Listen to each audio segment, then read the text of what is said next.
A paz do Senhor, meus queridos irmãos. Irmãos, é difícil a situação que a igreja está vivendo, é difícil. É difícil a situação que o mundo está vivendo, é difícil. No entanto, tudo isso deve fortalecer ainda mais a nossa fé. Se éramos crentes fiéis, sejamos mais ainda. Porque tudo isso é profecia bíblica. Veja o que está escrito em Mateus 24, 4 em diante. E Jesus respondendo disse-lhes: acautelai-vos que ninguém vos engane, porque muitos virão em meu nome, dizendo eu sou o Cristo, e enganarão a muitos. E ouvireis de guerra e de rumores de guerra, olhai e não vos assustei, porque é mister que isso tudo aconteça, mas ainda não é o fim. Porquanto se levantará nação contra nação, reino contra reino, e haverá fome, peste e terremoto em vários lugares, mas todas essas coisas são o princípio das dores. Preste atenção, o princípio das dores. Então vos hão de entregar para seres atormentados e matar-vos-ão, e sereis odiados de todas as gentes por causa do meu nome. Nesse tempo muitos serão escandalizados, trair-se-ão uns aos outros, e uns aos outros se aborrecerão. Isso é dentro das igrejas, viu, irmãos? E surgirão muitos falsos profetas e enganarão a muitos, e por se multiplicar a iniquidade o amor de muitos esfriará. Mas aquele que perseverar até o fim será salvo. Irmãos, Jesus já profetizava. Eu creio, à luz desse texto, que nós estamos vivendo o princípio das dores. Veja essa pandemia do coronavírus. Nós já estamos aí com mais ou menos 6 a 7 meses, irmãos, de pandemia. O fim do ano está se aproximando. As cidades praticamente fechadas. Deus pode soprar o vento oriental como fez com as pragas lá no Egito e mandar essa pandemia para longe? Pode. Eu lembro que uma frase do presidente da República, quando ele disse que era uma gripezinha, o doutor Drauzio Varela também falou que era uma gripezinha. Eu também não cheguei a falar, eu, irmão Giovanni Cardoso, não cheguei a falar, mas também achava, irmãos, que quando começou aquilo ali, eu achava que em 2 meses aquilo iria acabar. Mas nós estamos caminhando já para o final do ano. 2021 está às portas, 2022, 2023, não sabemos quando isso vai acabar, mas um dia vai acabar. E eu quero dizer que, ou acabando ou não, o nosso Deus está no controle da situação. Aleluia. Glória a Deus. Uma coisa é certa.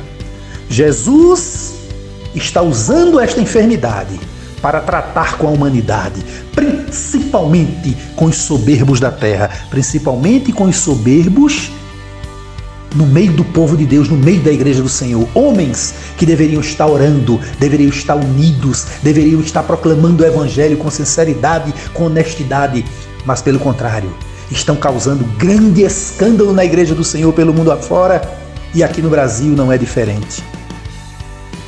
Eu falo agora a nossa denominação Assembleia de Deus, a igreja mais dividida no Brasil. Dividida pelo poder, pelo pecado, pela sanha, pela necessidade, pela volúpia de muitos dos nossos líderes no Brasil afora, por dinheiro, por riqueza, por poder político. A igreja está pagando um preço. Deus tem anunciado um grande avivamento no Brasil, irmãos. E esse avivamento, para acontecer, ele vai acontecer, mas Deus fará uma limpeza no altar. Eu costumo dizer, irmãos, que o pecado não está na nave do templo, o pecado não está no meio das ovelhas. As ovelhas estão apenas contaminadas, sendo contaminadas com o pecado grave, com os acãs, com as pedras de tropeço que estão ocupando o púlpito, o altar da igreja. O altar precisa ser limpo. Deus está levantando, Deus vai levantar Josué e vai dizer: Josué, santifica o povo, porque a minha igreja não vai prevalecer enquanto a coisa condenada estiver no altar.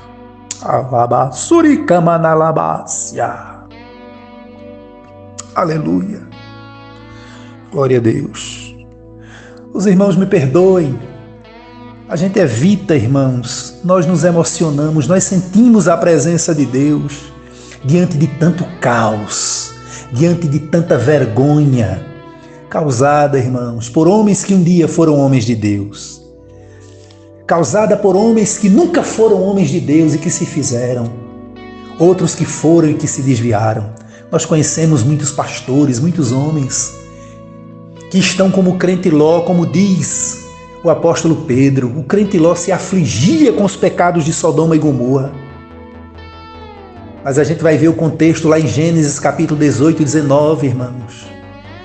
Que Ló, ele não tinha forças, Ló estava tão envolvido com o poder, com a riqueza, com os aplausos de Sodoma, que ele não tinha força, ele se afligia, mas a sua negligência era maior.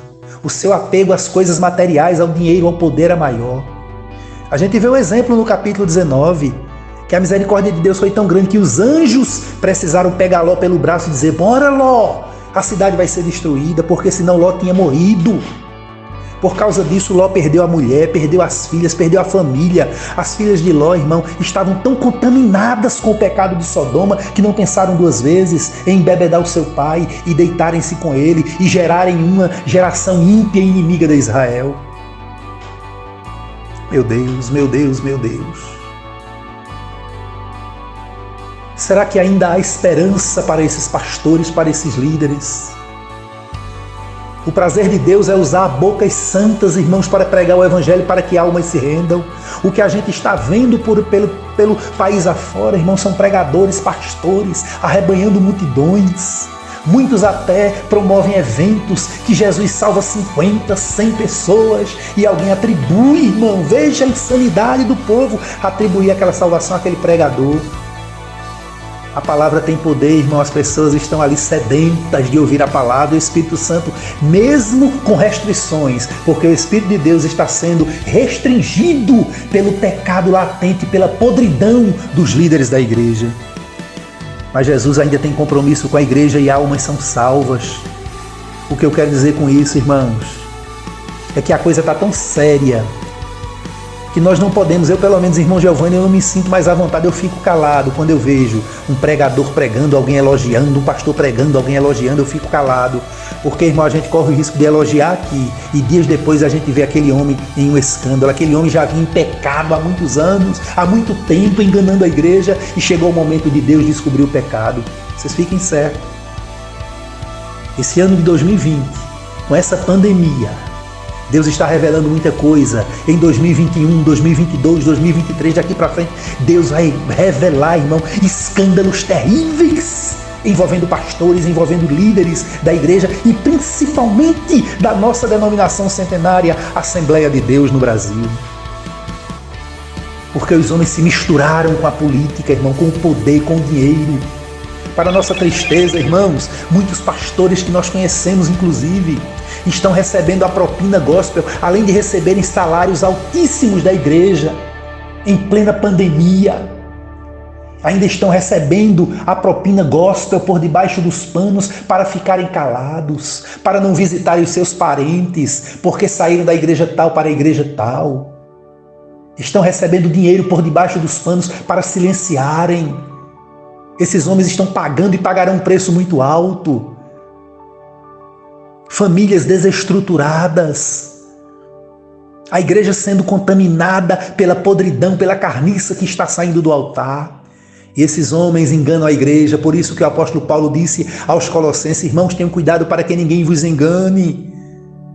Com palavras lisonjeiras, com doutrina de homens, tenham cuidado. E esses homens tentam enganar a igreja, irmão, os simples, tentam enganar as ovelhas, querendo transferir a culpa dele para centenas e milhares de homens e mulheres de Deus espalhados pelo Brasil, pelo mundo, que estão denunciando as suas atrocidades. Irmãos, o pecado não está em quem denuncia, quem expõe, o pecado está, irmãos, em quem pratica. Se nós formos pensar dessa forma como essas pessoas da mente pervertida pensam, querendo colocar a culpa em quem denuncia e não neles, nós podemos dizer que um dos maiores causadores de escândalo à igreja foi o próprio Jesus. Imagina Jesus entrando no templo, quebrando tudo, gritando. Aquilo foi um escândalo para todo Israel e para as nações vizinhas. Esse homem é louco, esse homem é doido, isso não é filho de Deus. Como é que entra no templo quebrando tudo? Imagina Jesus no capítulo 23 de Mateus chamando os pastores, os escribas, os fariseus, os doutores da lei de sepulcros caiados, serpentes, víboras, iníquos, cegos, fariseus hipócritas. E Mateus 23:1, o texto começa dizendo: e Jesus falava para a multidão e para os apóstolos que estavam com ele. Era em praça pública, irmão, na frente de crianças, de novos convertidos. Muitos ali se desviaram no dia que Jesus fez a purificação do templo, quebrando tudo. Mas o Espírito Santo de Deus, que é aquele que convence o homem do pecado, da justiça e do juízo, vai colocando os pingos nos i. O que não pode, irmão, é o pecado, é a iniquidade, é a carniça, é a podridão continuar imperando dentro da igreja. Deus está levantando os Josués e dizendo: Josué, santifica o povo. A igreja ficará abismada, irmãos, dos escândalos que virão até o final deste ano de 2020, em 2021, em 2022, em 2023 e daqui para frente até Jesus voltar. Escândalos terríveis, pior do que os escândalos que nós vemos na política desse país, serão os escândalos que serão revelados, irmão,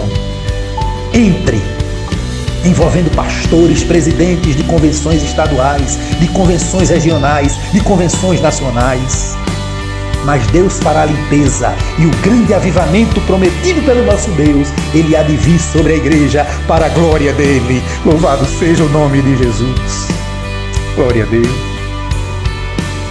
Mas continuemos, irmãos, orando por estes homens, porque talvez ainda haja esperança para eles. Nós sabemos, à luz da Bíblia, que muitos desses homens que estão à frente da igreja e Deus está permitindo para provar os fiéis, eles já estão na condição dos filhos de Eli, que já havia passado a salvação. Muitos desses homens descerão à sepultura sem Deus, sem paz e sem salvação. Muitos desses homens descerão à sepultura à semelhança do rei Jeorão, filho do rei Josafá, que a Bíblia diz que ele morreu e se foi sem deixar de si saudades. Nós temos, irmãos, exemplo. Passou certa vez aqui na cidade de Garanhuns um pastor tão iníquo, tão mentiroso em uma igreja séria, que mentiu tanto para a igreja, até dinheiro, irmão, propina, ele chegou a receber, a pegar de político aqui da região. E esse homem hoje ele posa por aí no estado de Pernambuco como um santo homem de Deus, mas é um homem desviado. E assim são muitos exemplos. Me veio à mente esse exemplo para que vocês vejam que nada se esconde dos olhos de Deus e nem dos olhos da igreja. Pode se esconder dos olhos da igreja por um tempo, mas um dia vem tudo à tona. Oremos por esses homens, porque talvez ainda haja esperança.